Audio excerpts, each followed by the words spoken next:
महाराष्ट्र का। वो कहने लगा जी एक सांगली शहर है महाराष्ट्र में, सांगली, और वहां कोई आपकी भक्त ज्ञान गंगा बांटे थे, और हम वो मेला लगा हुआ था हमारे धार्मिक, और मैं तो भगवान शंकर का पुजारी, उसके अतिरिक्त मैं किसी ने मानू नहीं था। हमारे साथ मेरा भाई था छोटा 10-12 वर्ष का, और हम सारा परिवार मत्था टेकने जावा थे शिव के मंदिर में, बड़ा मेला था वहां का।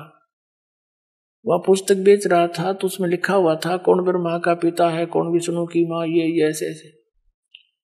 वो छोटा भाई जाकर हमसे पिता नहीं कैसे पहले वो लेने चला था, मैंने मना कर दिया कि ना ये तो बकवास लेकर रखी है ना। जब तो वो मेरे साथ आ गया, फिर पता नहीं कब निकल कर गया, वो किताब खरीद लिया वहां से, बुक, और छुपा कर रख ली उसने।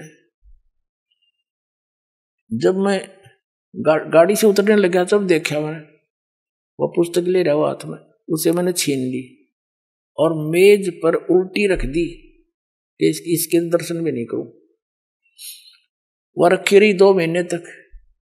एक बार मेरा कुछ ऐसी टेंशन बनी, कुछ ऐसे सर्कमस्टांस बन गए, मेरा सिर पाटन न हो गया, घनी टेंशन हो रही किसी बात की, और मैं बाहर बैठ गया चेयर लेके। थोड़ी देर में ध्यान आया, पुस्तक दिखी वो रखी रखाई। मैंने सोचा इसने देखता क्या है, मैं लगा उस पुस्तक को पढ़ने। वो मेरी तो टेंशन मतलब याद भी कोई ना कचकित गई, और 3 दिन कंटिन्यूस पढ़ी। और सह परिवार लेकर आ गया परमात्मा का बच्चा, सारे परिवार को।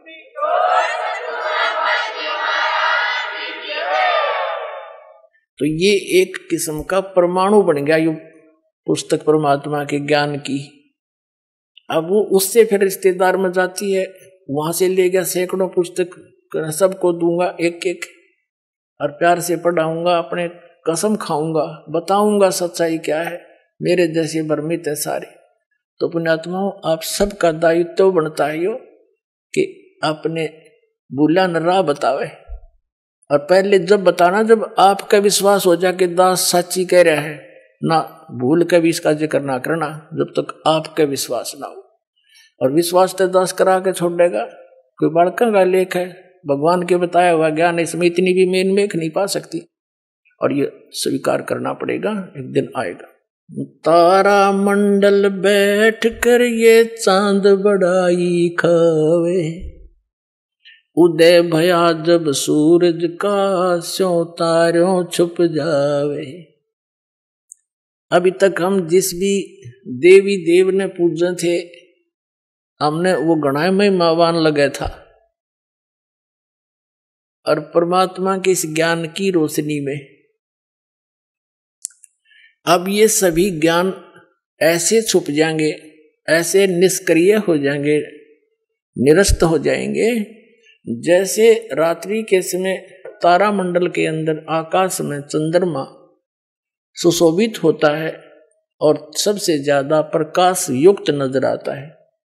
जब सूर्य उदय हो जाता है वो रहता विद्यमान है, पर उसका अस्तित्व नहीं रहता, हमारे लिए उसकी आवश्यकता नहीं रहती उस समय। तो अब ये सूर्य का उदय हो रहा है।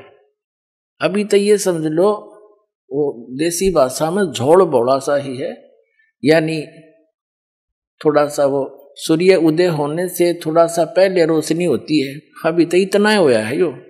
अरे देखना जो शिखर में होगा सूर्य, पूरे विश्व में ज्ञान हो जाएगा, ये पूरे विश्व में।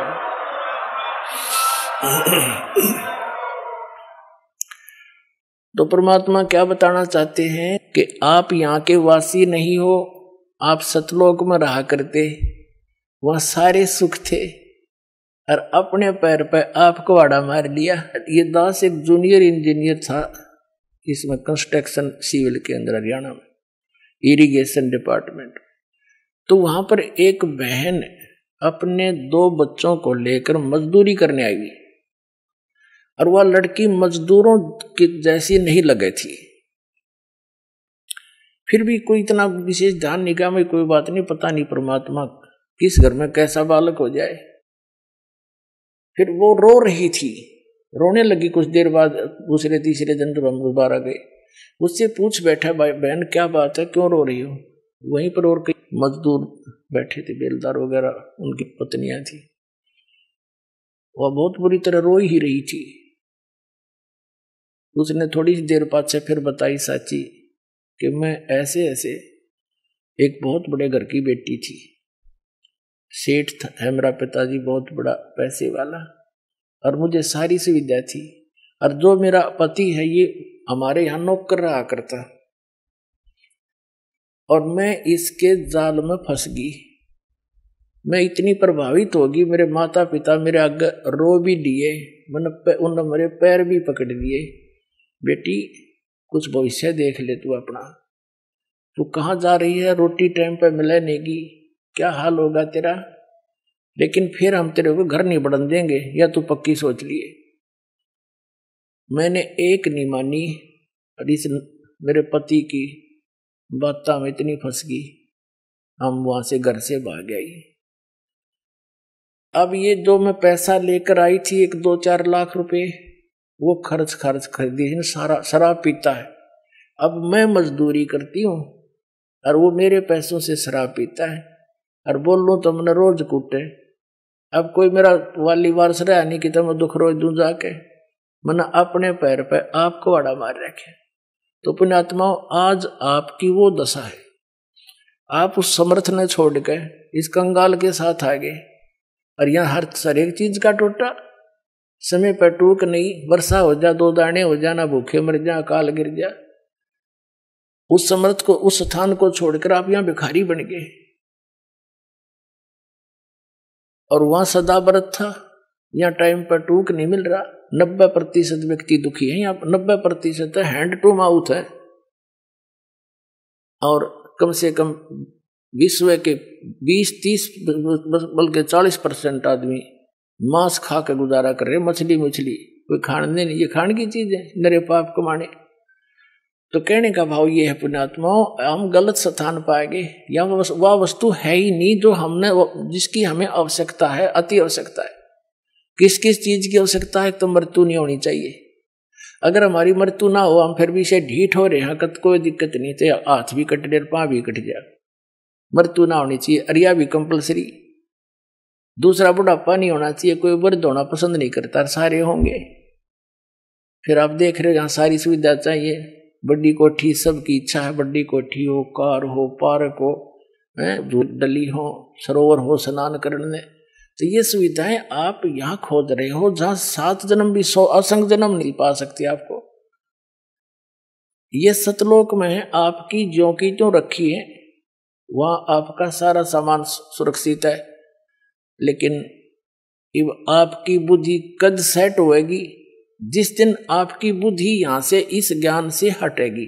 ये ना सोचना दास कोई एक लोक वेद दंत कथा सुना रहा है, या किसी डोम बाट की गाई हुई कथा सुना रहा है। ये तो वो वचन सुना रहा है जो परमात्मा ने स्वयं अपने घर का भेद दिया करके, और जिन महापुरुषों को साथ ले गए फिर वापस छोड़ा, उन्होंने इसलिए छोड़ा था कि ये मेरे गवाह बन जाए, फिर बाद में मेरे बच्चों को गवाही दे जाए कि सचमुच कबीर इज गॉड, कबीर परमात्मा है, और सतलोक में ये सारे सुख हैं।